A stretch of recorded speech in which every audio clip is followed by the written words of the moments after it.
BRICS ICT track बैठकीदरम्यान भारत आणि Brazil यांनी दूरसंचार तसंच माहिती आणि दळणवळण तंत्रज्ञान क्षेत्रातील सहकार्य अधिक दृढ करण्यासाठी एका सामंजस्य करारावर स्वाक्षरी केली। दूरसंचार विभागाने या संदर्भात माहिती दिली आहे।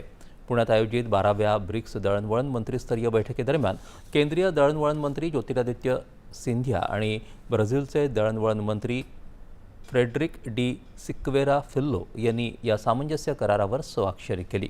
या करारामुळे डिजिटल नवोपक्रमांना चालना मिळेल, डिजिटल पायाभूत सुविधा बळकट होतील आणि उदयोन्मुख तंत्रज्ञानाच्या क्षेत्रातील सहकार्याला प्रोत्साहन मिळेल असं विभागानं म्हटलं आहे।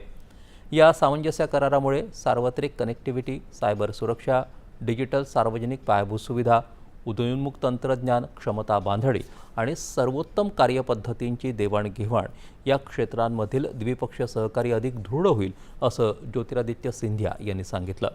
सुरक्षित आणि सर्वसमावेशक डिजिटल भविष्यासाठी भारत ब्राझील सहकार्य बळकट करण्याच्या दिशेने उचललेलं हे एक महत्त्वपूर्ण पाऊल असल्याचं त्यांनी नमूद केलं।